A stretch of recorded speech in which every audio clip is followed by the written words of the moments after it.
रात को दरवाजा खुला है। ये लोग भी ना बहुत लापरवाह हो गए हैं।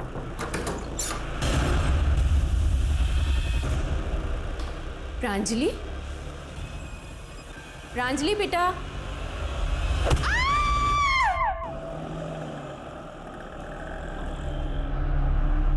The number you have called is currently switched off.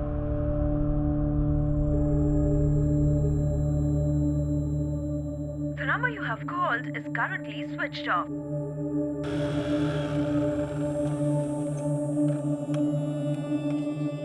चाची,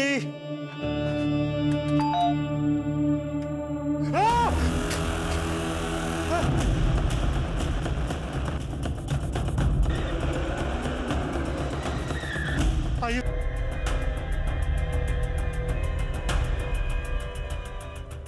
आप कौन हैं और ये लोग आपके क्या लगते हैं? सर मेरा नाम तेजस है सर, और ये मेरे फ्रेंड ऋषि की फैमिली है सर। सर वो मुंबई में अपनी पत्नी चंचल के साथ रहता है। उसकी छोटी बहन प्रांजलि की शादी होने वाली थी, तो बस वो भी आने वाला था सर। सर उसी ने मुझे फ़ोन किया। तेजस, अरे यार मेरे घर पे किसी का फ़ोन नहीं लग रहा यार, ना मम्मी ना पापा ना किसी का भी। तो एक काम करना, तू घर पे होके आना। लेकिन हमें तो घर से कोई फ़ोन नहीं मिला। आपकी आखिरी बात कब हुई थी इनसे? सर कल ही हुई थी सर। चाची ये ऋषि ने कहा था कि बॉक्स आप तक पहुंचा दो। अंकल और प्रांजलि अंदर ही है। हाँ। हम लोग पड़ोस में जगराते में जा रहे हैं। हाँ सर, चाची जी और शिप्रा कल रात को हमारे घर आए थे जागरण के लिए, और उसके बाद चाची जी के पास कोई कॉल आया और वो चली गई। सर थोड़ी देर बाद में शिप्रा के पास भी कोई कॉल आया था। हाँ ठीक है, आती हूँ। और वो भी चली गई थी। और सर शिप्रा ना थोड़ी सी अनकंफर्टेबल सी लग रही थी। तो कल्याणी और शिप्रा दोनों को किसी ने कॉल किया, उसके बाद दोनों घर वापस चली गई? जी सर। कॉल किसने किया था? सर शायद देवेंद्र चाचा या प्रांजलि में से किसी ने किया होगा, क्योंकि वो दोनों हमारे यहाँ जागरण में नहीं आए थे।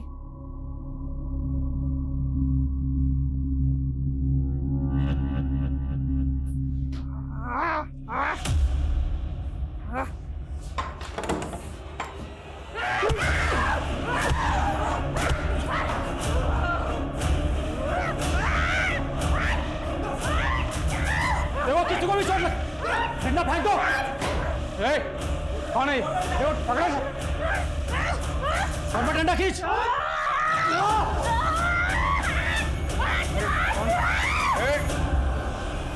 शांत हो जाओ। देखो हम तुम्हें कोई नुकसान नहीं पहुंचाना चाहते, हम यहाँ मदद के लिए आए। ये सब कैसे हुआ? देखो हम सब पुलिस वाले हैं। कौन हो आप? क्या नाम?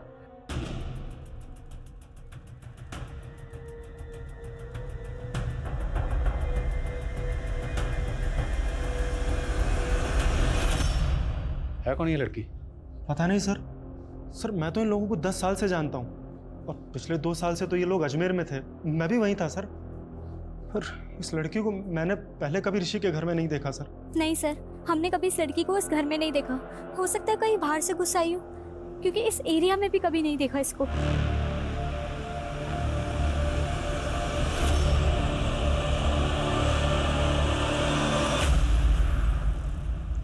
सर आखिर ये लड़की कौन हो सकती है? I think she is a special child. काफ़ी डरी हुई लग रही है। डरी हुई लग रही है? सर मुझे तो ये डेंजरस लग रही है। देखा नहीं आपने कैसे इसने पूरी टीम पर अटैक कर दिया, और सर इसके कपड़ों पर खून भी है। सर मुझे तो लगता है इसने ही इन सबको मारा होगा। Pandey Pandey Pandey, do not jump on any conclusion so fast. इतनी जल्दबाजी ठीक नहीं है। हो सकता है इसने ये जुर्म किया हो, पर यह भी तो मुमकिन है कि इसने सारा जुर्म खुद अपनी आंखों से देखा हो, इसलिए डर के मारे हड़बड़ा के इस तरह बिहेव कर रही है। इसका चेकअप करो, लेट्स सी कहीं चोट वोट तो नहीं लगी, और पता लगाओ लड़की है कौन। सर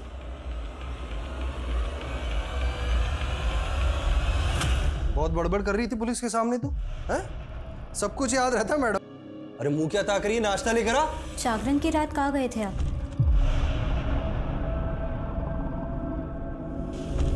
कहना क्या चाहती है तू? हाँ? बहुत देर बाद आप जागरण में वापस आए थे। तुझे मालूम नहीं है तुझे तेरे पति से किस तरीके से बात करनी है? हाँ? आइंदा अगर ऐसे पूछताछ की ना मुझसे तो जान से मार दूंगा तुझे। इस औरत को तो छोड़ूंगा नहीं आज मैं। मेरा घर बर्बाद करना चाह रही है। कल्याणी चाची, कल्याणी चाची, क्या बात है? क्यों चिल्ला रहे हो? क्या बदतमीजी है ये क्या पट्टी पढ़ा रही है आप मेरी बीवी को? और बदतमीजी मैं नहीं, बदतमीजी आपकी पत्नी कर रही है। अभी सुमन अपनी माँ को फोन करके बता रही थी कि कल्याणी चाची ने उसे बताया कि अपने पति से कैसे तलाक लेना है। तो क्या गलत कहा मैंने? आज फिर तुमने इसे थप्पड़ मारा। सुमन, चलो अभी के अभी पुलिस के पास रिपोर्ट दर्ज करवाने। चलो मेरे साथ। चाची, हमें पुलिस के चक्कर में नहीं पड़ना, और आप भी हमारी गृहस्थी से दूर रहिए। समझ में आ गया आपको, या और कुछ समझाना बाकी है? आगे से दूर रहिएगा इससे। जैसी रिपोर्ट आती है मुझे तुरंत इन्फॉर्म करो। ओके सर, उस लड़की का मेडिकल टेस्ट करवाया सर। उसके शरीर पर कोई भी चोट का निशान नहीं है, और ना ही रिपोर्ट में रेप कंफर्म हुआ है। सर मुझे तो उस लड़की पे ही शक हो रहा है। हो सकता है कहीं से घर के अंदर घुस आई हो और उसने सबका खून किया हो। लेकिन लड़की है कौन, कुछ पता चला? सर कल्याणी के आस पड़ोस में हमने पता किया, उस लड़की के बारे में किसी को कुछ भी पता नहीं है, और ना ही उस लड़की को उस मोहल्ले में कभी किसी ने देखा। और सर ऋषि से भी फ़ोन पर हमारी बात नहीं हो पा रही है, उसका फ़ोन रीचेबल नहीं है। जितने मेंटल असाइलम में सब जगह पता करो, हो सकता है लड़की कहीं से भाग कर आई हो। फैमिली के बारे में कुछ और पता चला? सर ज़्यादा तो नहीं, लेकिन हाँ, प्रांजलि की अरेंज मैरिज होने वाली थी। लड़का नोएडा का रहने वाला है और उसका नाम अनमोल है। मैंने उससे भी बात की, उसको भी इसके बारे में कुछ पता नहीं है। हो सकता है मामला लूटपाट और कत्ल का ही हो। घर में शादी होने वाली थी, जाहिर सी बात है घर में कैश और ज्वेलरी होगी, और घर से बाकी सामान क्या क्या चोरी हुआ ये ऋषि के आने के बाद पता चलेगा। घर के आसपास जितने भी सीसीटीवी हैं सबकी फुटेज निकालो, देखते हैं और क्या मिलता है। सर शिप्रा का पति सुदीप अजमेर का रहने वाला है, नार्कोटिक ऑफिसर है। मैंने उसे थाने बुलाया बातचीत करने के लिए। ठीक है। बोला था ना बड़ा हाथ मारूंगा। अब यहाँ से निकलने का टाइम आ गया। चल सब ले, अब डाल ले। मैं सुदीप सिंह, नारकोटिक्स डिपार्टमेंट अजमेर। आपके एरिया में इतना बड़ा कांड हो गया है, मेरी पत्नी, मेरे सास, ससुर और साली को इतने बेरहमी से मार डाला गया है। यही है आपके एरिया का लॉ एंड ऑर्डर? ऐसे ही काम करते हैं आप लोग? काम करते भी हैं, बस हाजिरी बजा के सैलरी उठाते हैं। देखिए आपका दुख मैं समझ सकता हूँ। हम अपनी तहकीकात कर रहे हैं, और तहकीकात का तरीका और प्रोसेस क्या होता है आप तो समझते ही हैं। आप खुद एक ऑफिसर हैं। क्या एक्सपेक्ट करते हैं आप मुझसे? और इन्वेस्टिगेशन क्या कर रहे हैं आप लोग? सीसीटीवी फुटेज चेक की आपने? हमने चेक की, लेकिन अभी तक हमारे हाथ में ऐसी कोई सीसीटीवी फुटेज लगी नहीं, और हम कोशिश कर रहे हैं। इसमें कोशिश क्या करना है? इस एरिया में जितने भी क्रिमिनल थे उसे उठाकर तोड़िए, अपने खबरी को काम पर लगाइए, और अगर आप लोगों से नहीं हो सकता तो मुझे बताइए। क्या फैमिली में कोई प्रॉब्लम थी? मैं आपसे क्या कह रहा हूं, आप मुझसे क्या पूछ रहे हैं? अब खामखा ये फैमिली और दुश्मनी में कहां घुसे जा रहे हैं? It's a clear case of robbery and murder. आपको समझ में नहीं आ रहा क्या? क्या फैमिली में कोई प्रॉब्लम थी? मुझे नहीं पता, और मुझे लगता भी नहीं है। आपके और आपकी बीवी के बीच में रिश्ता कैसा था?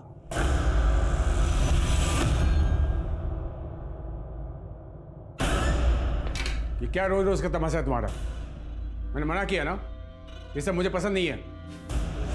पर आप तो शाम को आने वाले थे ना? तो अपने घर में आने के लिए पहले तुमसे मुझे पूछना पड़ेगा। एमबी किया है ना तुमने, पढ़ी लिखी हो, एंड लुक एट योरसेल्फ। मैं तो समझाना ही बेकार है। मेरे और सिप्रा के बीच में सब कुछ परफेक्ट था। सब कुछ इतना परफेक्ट था तो आपकी बीवी पिछले 7 महीने से मायके में क्यों रह रही थी? क्योंकि वो प्रेग्नेंट थी और अपनी माँ के पास रहना चाहती। कुछ हुआ था फैमिली में ऐसा जो आपको अजीब लगा हो? मेरी कल सुबह सिप्रा से बात हुई थी। मुझे कुछ ठीक नहीं लग रहा, सारा दिन जी घबराता रहता है मेरा। और क्या बात हुई थी? ये हुई नॉर्मल बातें। आप इस लड़की को जानते हैं? जी नहीं, मैंने इसे पहले कभी नहीं देखा। कौन है ये? जब हम आपके ससुराल में पहुंचे, आपके ससुराल में सबकी डेड बॉडीज पड़ी हुई थी, और ये लड़की स्टोर रूम में छुपी हुई थी अकेली, और इसके कपड़ों पर खून लगा हुआ था। शायद आप इसे जानते हो, कभी देखा हो वहाँ पे? मैं इसके बारे में कुछ नहीं जानता। कहीं इसी ने तो कुछ नहीं किया।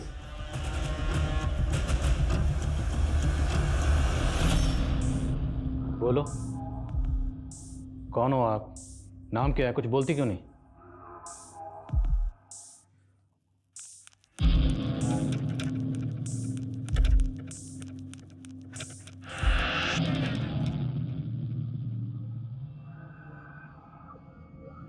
लड़की के पैर पे कुछ चोट का निशान है,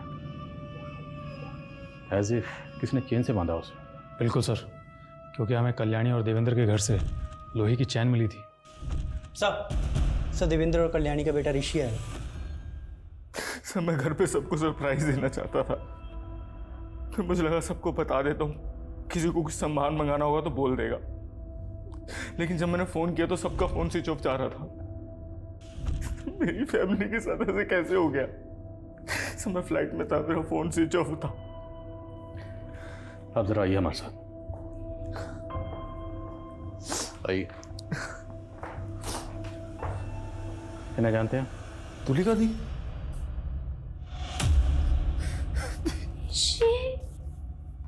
ये सब क्या हो गया?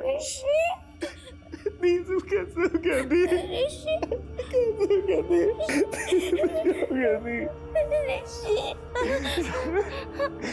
मेरी बड़ी बहन तुलिका। मैं यही हूँ दी, मैं यही हूँ, घबराना मत। मैं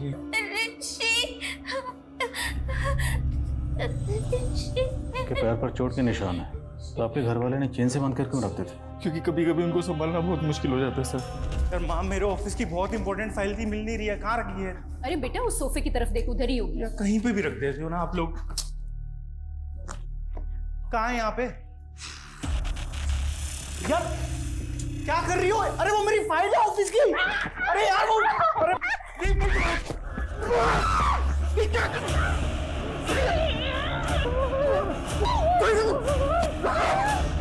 की डेड बॉडीज थी, सिर्फ ये स्टोर रूम में थी और इनके कपड़ों पर खून लगा हुआ था।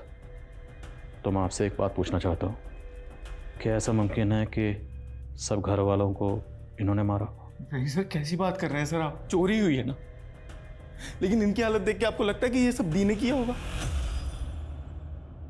हर इंसान अपनी जिंदगी में बहुत से राज छुपाए होता है, जिसके बारे में उसके अलावा किसी और को कुछ पता नहीं होता। कल्याणी जो खुले विचारों की एक आदत, पुलिस अचंभे में थी, लेकिन अभी तो उनके सामने और ऐसे राज आने बाकी थे जो पुलिस क्या किसी भी इंसान के होश उड़ा दे।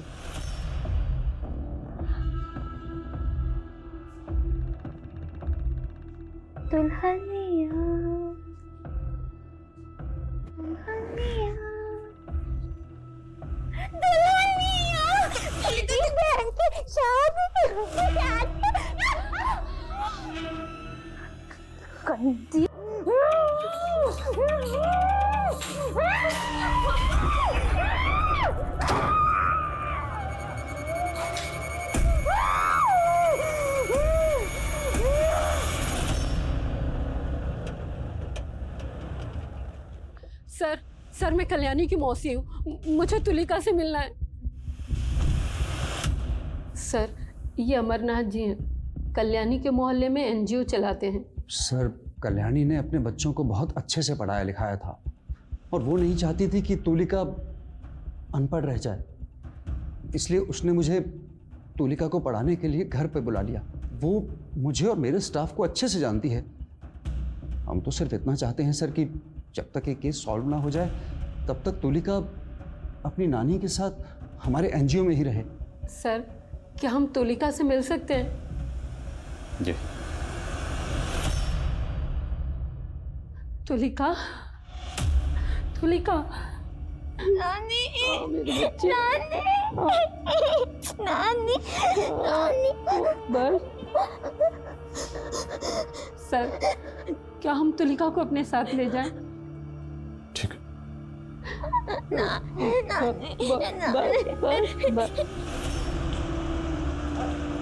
आजा बेटा, आजा आजा आजा आजा।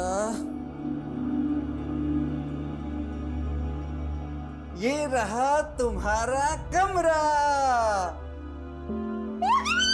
तुलिका ठंडा पियोगी? हम अभी लेके आते हैं, तुम आराम करो।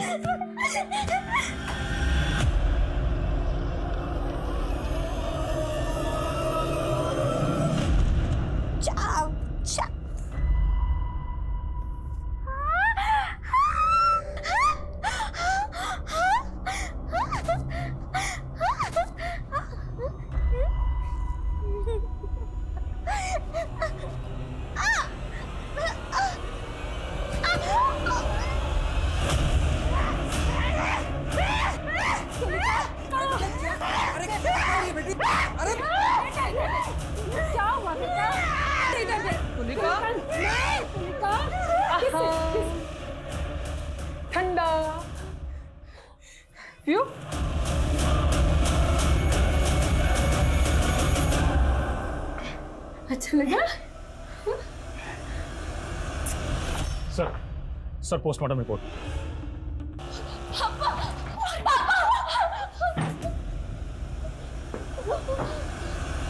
सर प्रांजलि सेक्सुअली एक्टिव तो थी, लेकिन उसके साथ में रेप नहीं हुआ था। पूरी फैमिली को तड़पा तड़पा के मारा गया। पर ताज्जुब की बात है, तुलिका को नुकसान नहीं पहुंचाया गया। सर तुलिका हमें स्टोर रूम में मिली थी, हो सकता है किलर ने उसे देखा ही ना हो। 3 घंटे तक ना देखा हो, कातिल वहां पर 3 घंटे तक था। सर ये भी तो हो सकता है कि ये पूरा मामला लूटपाट का ही हो और हमें भटकाने के लिए सब किया गया हो, क्योंकि सर उसी रात को उस एरिया में एक चोरी भी हुई थी। सर घर का ऑनर इंडिया में नहीं रहता है, लेकिन गार्डन की सफाई करने के लिए माली कभी कभी वहाँ पर जाता है। जब कल वो वहाँ पर गया था तो ताला टूटा हुआ दिखा था उसे। मुमकिन है।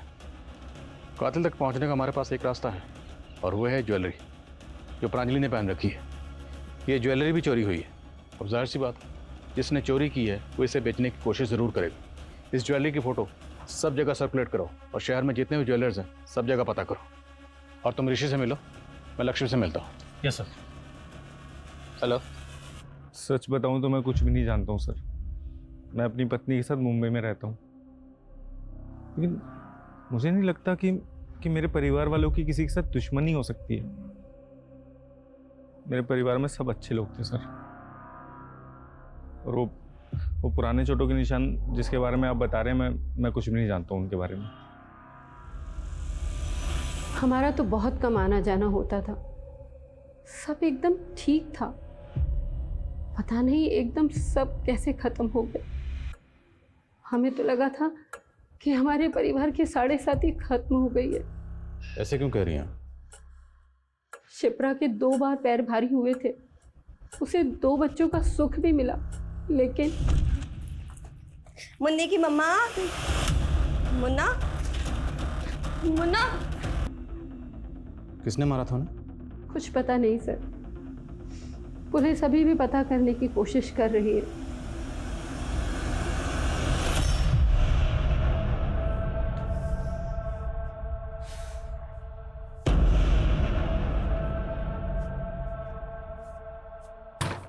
खोल,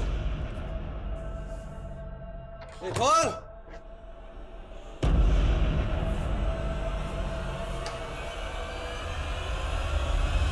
हाँ, मेरे दोनों न्यूबॉर्न बेबी के अबडक्शन और मर्डर हुए थे, एक 3 साल पहले, एक 2 साल पहले।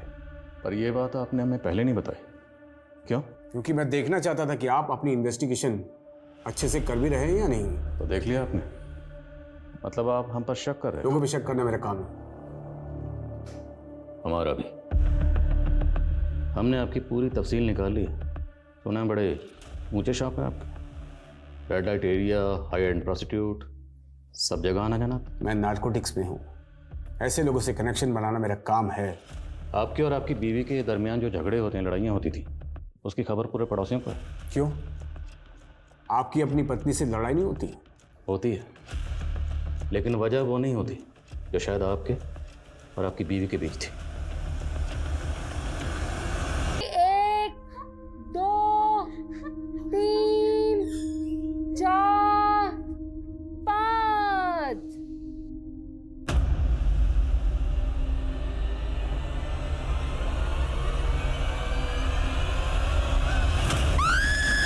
तुलिका, तुलिका, तुलिका, तुलिका, तुलिका, कोई नहीं है बेटा। किससे क्या हुआ? क्या हुआ? देखो, तुलिका, कोई नहीं है वहाँ। तुलिका,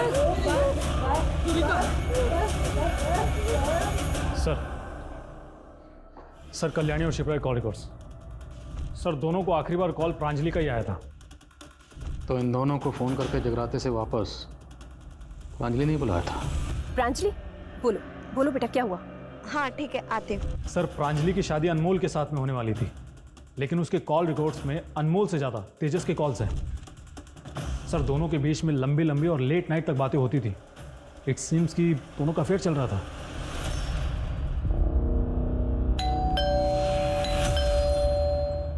क्या हुआ? लगता है कोई है। तुम एक काम करो, जल्दी से वॉशरूम में छुप जाओ। जाओ, जल्दी जाओ।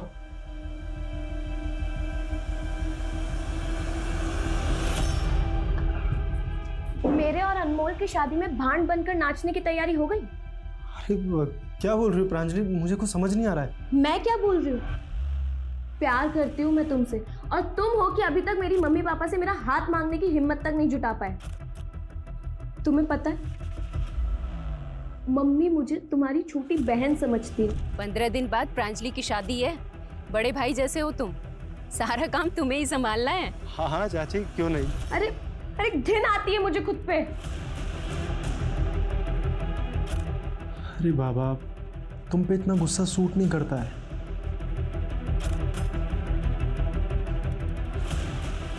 देखो, अगर मेरी शादी तुमसे नहीं हुई तो मैं अपनी जान दे दूंगी, समझे तुम?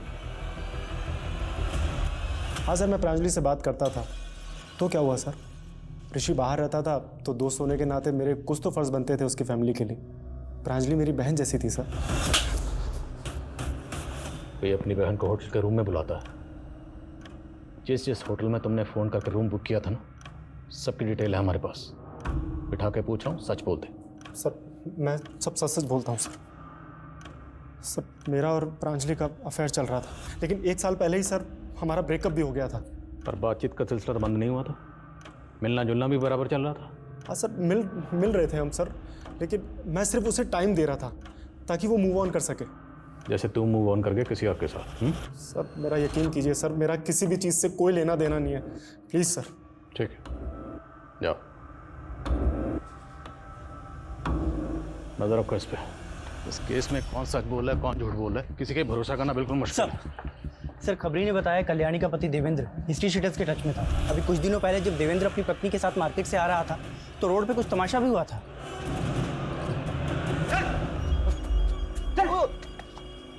आ गए, बच्चे की पढ़ाई के लिए पैसा उधार लिए थे और डकार मार कर बैठ गए।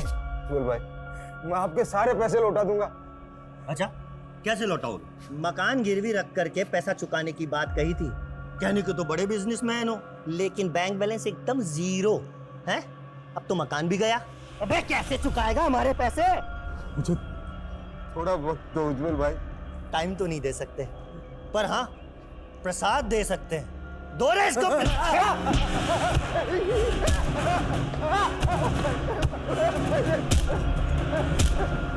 रुको रे।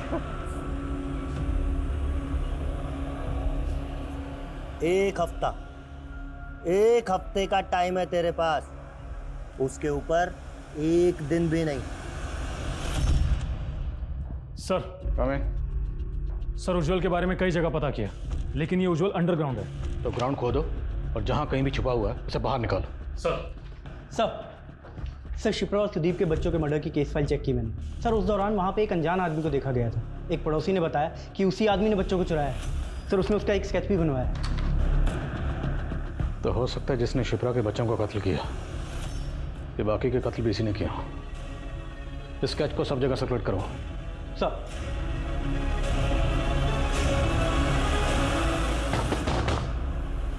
तेजस! ऋषि तुम? हाँ?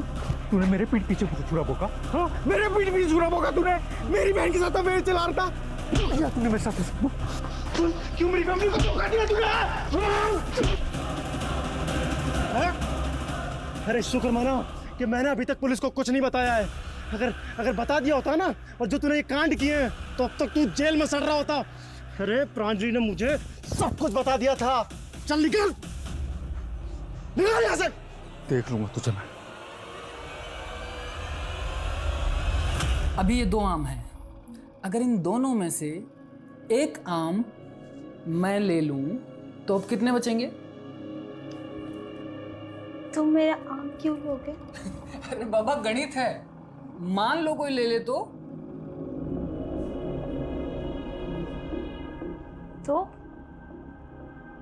तो मैं गले में ऐसे रस्सी डालकर से खींच दूंगी, जैसे माँ के साथ हुआ। नहीं तो पैसे से मार के मार दूंगी, जैसे प्रातिथि के साथ हुआ। तो कपड़े खोल। सर ये लड़की तुलिका, मुझे तो ऐसा लगता है कि सारी मिस्ट्री इसी में ही छुपी है। सर हो सकता है घर के सभी लोग उसके साथ गलत व्यवहार करते हों, और उसने ही सबको मारा हो। लेकिन फिर चोरी किसने की? अगर कत्ल तुलिका ने किए हैं तो चोरी किसने की? वर्मा, हम ऐसी किसी कंक्लूजन पे जंप नहीं कर सकते। खबरें से कुछ पता चला? हाँ सर, एक खबरी ने कल्याणी के पति देवेंद्र के बारे में बताया। सर, उसका एक कोर्ट केस चल रहा है। किसके खिलाफ? उसके ही बेटे ऋषि के खिलाफ। लेकिन एक बाप अपने ही बेटे के खिलाफ कोर्ट केस क्यों करेगा? और सर, प्रांजलि ने तस्वीर में जो गहने पहने थे, उन गहनों को किसी ने बेचने की कोशिश की है। वो मुझे 1 बजे मिलेगी, लेकिन सर उसी दिन सुबह सुबह मेरे पास ऋषि का फोन आया। हाँ ऋषि। अरे यार, मेरे घर पे किसी का फोन नहीं लग रहा यार। तू एक काम करना, तू घर पे होके आना। और जब मैं वहां जाकर मैंने देखा तो ये ऐसे नहीं बोलेगा, इसकी अच्छे से मरम्मत करो। सर, अगर आपको ऐसा लगता है कि सबका खून तेजस ने ही किया है, तो फिर उसने तुलिका को क्यों छोड़ दिया? देखते हैं, पहले ऋषि को बुलाओ। सर, आप लोगों ने मुझे क्यों पकड़ा है? मैंने तो कुछ भी नहीं किया है। ये फाइल हमारे लॉयर ने दी है। तुमने अपने बाप के पुश्तैनी घर के जाली कागज बनाकर उस घर को बेच दिया था। सर, मेरी वाइफ चंचल बहुत अमीर घर की बेटी है। मैं उसके आगे फ्लॉन्ट करता था कि मेरे पापा के पास बहुत पैसा है। लेकिन सर, जब मेरी शादी तय हुई तो मैंने चंचल को सब कुछ सच सच बता दिया। और उसको कोई प्रॉब्लम नहीं थी क्योंकि मेरी जॉब अच्छी चल रही थी। लेकिन हाँ, उसकी शर्त थी कि हम डेस्टिनेशन वेडिंग करेंगे। और इसलिए 2 साल पहले मैंने अजमेर का घर बेच दिया सर। और 2 साल से मेरे पापा से बात नहीं हुई। और 2 महीने पहले उन्होंने कोर्ट में तुम्हारे खिलाफ फ्रॉड का केस भी किया था। जी सर, किया था सर। लेकिन माँ बार बार यही कहती थी कि पापा से माफी मांग ले, और मैं तैयार था। सर, उज्जवल के ठिकाने के बारे में पता चल गया है। और जहाँ कहीं भी है उठा कर लाओ, बच के नहीं निकलना चाहिए। मैंने कुछ नहीं किया सर। वो साला 4 साल से मेरा पैसा दबा करके बैठा था, और जब मांगा तो पूरी फैमिली को लेके अजमेर से यहाँ जयपुर भाग करके आ गया। अजमेर से जयपुर तो तू भी आया था, वो भी ठीक उसी दिन जिस दिन देवेंद्र की फैमिली का कत्ल हुआ। जिस दिन उनका कत्ल हुआ उस दिन तेरी और तेरे साथ जो लोग थे उनके फ़ोन की लोकेशन उसी एरिया में थी। हाँ सर, मैंने उसे उठाया था और अपने अड्डे पे ले जाके उसे अच्छे से तोड़ा। लेकिन सर, उसे 3 घंटे के बाद मैं उसे वहीं उसके घर के बाहर छोड़ दिया था सर। ना तो तूने उसे उठाया, ना कहीं लेकर गया, ना कहीं छोड़ा। तू 3 घंटे उसके घर पर ही था। कल्याणी और शिप्रा घर पर नहीं थी। मुझे सीसीटीवी फुटेज देखनी है। हाँ हाँ सर, फुटेज दिखा देते हम।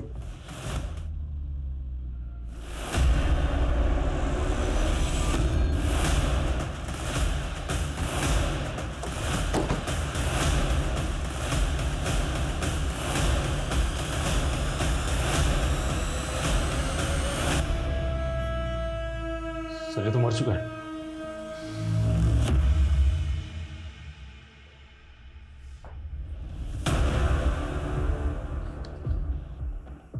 मेरी मौत का जिम्मेदार कोई नहीं।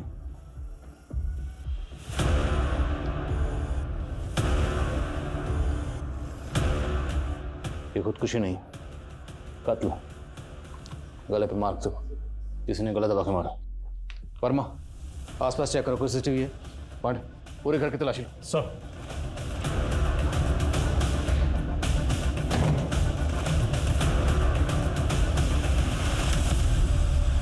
सर,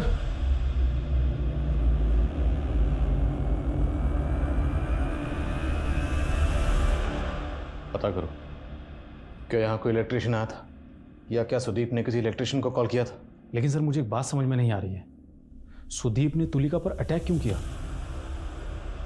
शायद तुलिका इसका जवाब दे पाए। तुलिका, सुदीप, तुम्हारे जीजू, बोलो क्या किया था इन्होंने तुम्हारे साथ? बोलो क्या किया था? बोलो।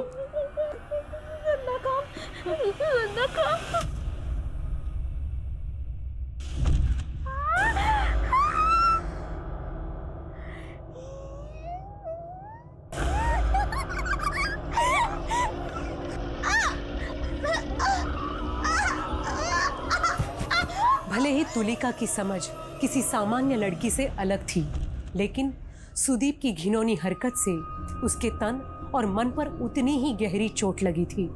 पुलिस को इस बात का अंदाजा तो लग गया था कि सुदीप ने तुलिका के साथ बलात्कार किया था, लेकिन अभी भी इस बात की पुष्टि होनी बाकी थी। और साथ ही साथ पुलिस को अब न सिर्फ कल्याणी, शिप्रा, प्रांजलि और देवेंद्र के खूनी की तलाश थी, बल्कि अब वो सुदीप के खूनी को भी ढूंढ रही थी। सर आपका शक सही था। सुदीप ने सुसाइड नहीं किया था, बल्कि उसका मर्डर हुआ था। सर सुदीप को गला दबा कर मारा गया था और उसकी बॉडी पे और गले पे नेल से खरोंच के निशान थे। क्या ये कत्ल किसी औरत ने किया? क्योंकि प्रांजल के कपड़े इधर उधर किए गए, जिससे ये लगे कि उसका रेप हुआ, पर रेप हुआ नहीं। तो क्या ये मुमकिन है कि कातिल कोई औरत है? हो सकता है सर, क्योंकि सुसाइड नोट की हैंड राइटिंग सुदीप की हैंड राइटिंग से मैच नहीं कर रही। और सीसीटीवी? सारे सीसीटीवी की 10 मिनट पहले ही वॉइस ढीली हो गई थी, सब बंद थे। और जो खुला हुआ फैन था वो? सर सुदीप ने इलेक्ट्रिशियन को फ़ोन करके बुलाया था, लेकिन वो गया नहीं था क्योंकि वो शाम में जाने वाला था। सवाल ये है कि ये सारी बातें कातिल को कैसे पता थी? एक काम करो, सुदीप और शिप्रा के बच्चे के कत्ल और किडनैपिंग के इल्ज़ाम में जिस आदमी का स्केच बना था, वो स्केच लग रहा। Okay sir.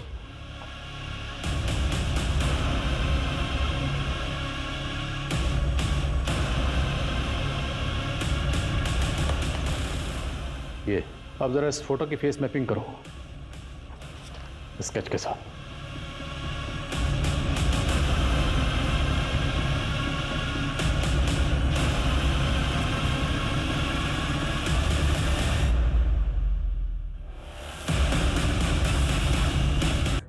मैं तो इसी एनजीओ में पिछले 2 साल से नौकरी कर रहा हूँ। मैं भला किसी को क्यों मारूंगा सर?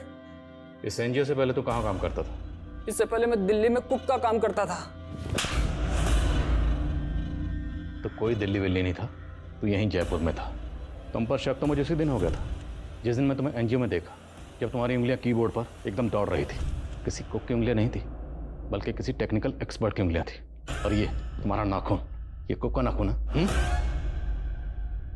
और सुदीप के घर में जो हमें सुसाइड नोट मिला, उस पर जो हैंड राइटिंग है तो सुदीप की नहीं, तेरी है।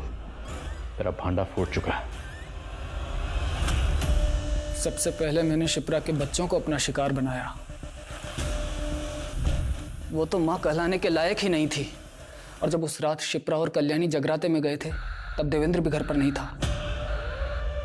उस रात में उसी इरादे से वहां गया। माचिस है क्या?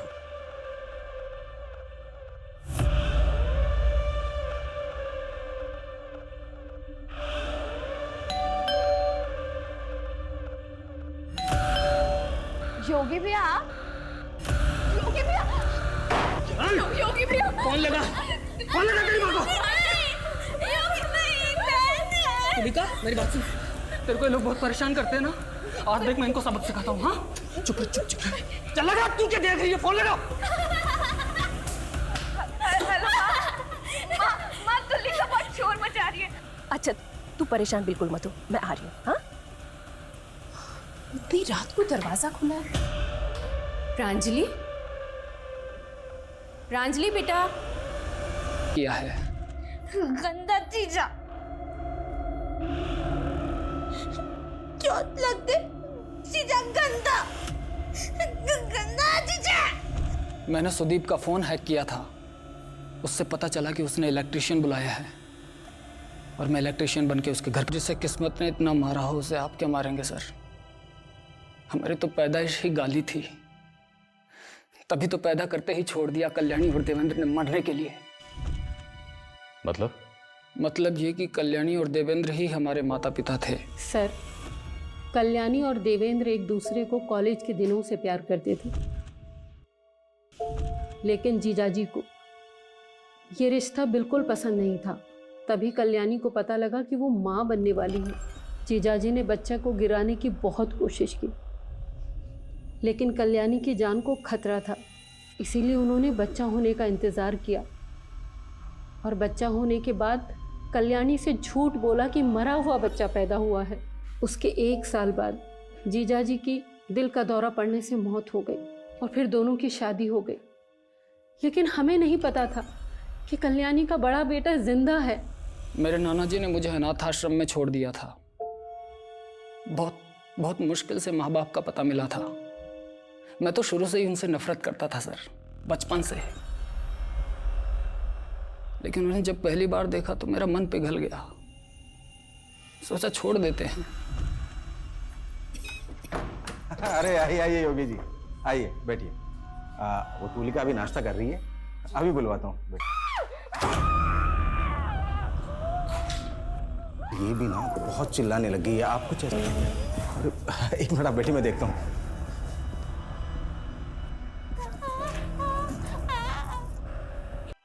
कितनी प्यारी है ना, मासूम, एकदम पवित्र।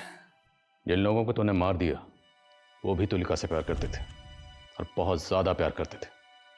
तुमने एक हंसता खेलता परिवार खत्म कर दिया, एक ऐसा परिवार जिसका शायद तुम भी हिस्सा बन सकते थे। अगर तुमने अपनी सच्चाई देवेंद्र और कल्याणी को बताई होती तो आई एम श्योर वो तुम्हें अपना लेते, क्योंकि उन्हें तो पता ही नहीं था कि उनका पहला बेटा जिंदा है। तूने उन सबको मारकर ना सिर्फ उनकी जिंदगियां खत्म की बल्कि खुद की जिंदगी भी बर्बाद कर ली। कहते हैं अंधेरा कितना भी गहरा क्यों ना हो, कभी ना कभी जिंदगी में उजाले की किरण जरूर आती है। लेकिन कुछ लोग चाहकर भी अपने अतीत के अंधेरे से नहीं निकल पाते। भले ही हालात ने योगी को एक कठिन जीवन जीने के लिए मजबूर किया था, लेकिन अगर योगी कोशिश करता तो अपने जीवन को संवार सकता था। लेकिन अतीत के चक्रव्यूह में उसका वर्तमान ऐसे उलझा कि वो एक खूंखार अपराधी बन गया। वही कल्याणी, उसे तो ये पता भी नहीं था कि उसका और देवेंद्र का शादी के पहले का बच्चा जिंदा है। हम में से हर इंसान अपनी अपनी जिंदगी में कोई ना कोई लड़ाई लड़ रहा है। जिंदगी मुश्किल है, किसी के लिए कम, किसी के लिए ज्यादा, लेकिन इसका मतलब ये नहीं कि हम अपराध का सहारा लेकर अपने दुख और परेशानी से निकलने की कोशिश करें। और सबसे जरूरी बात यह है कि बदले से किसी का भला नहीं होता। तो गुजरे हुए कल और आने वाले कल में जीना छोड़कर आज को मुस्कुराकर गले लगाइए। इसी के साथ मैं सोनाली कुलकर्णी आपसे विदा लेती हूँ। फिर होगी आपसे मुलाकात क्राइम पेट्रोल सतर्क जस्टिस रीलोडेड में एक नए केस के साथ। तब तक अपना और अपने परिवार का ख्याल रखिए। आप जानते हैं हम सब एक मुश्किल दौर से गुजर रहे हैं। कृपया मास्क और सैनिटाइजर इस्तेमाल करना ना भूलें। साथ ही सोशल डिस्टेंसिंग बनाए रखें। देखते रहिए क्राइम पेट्रोल सतर्क। जय हिंद।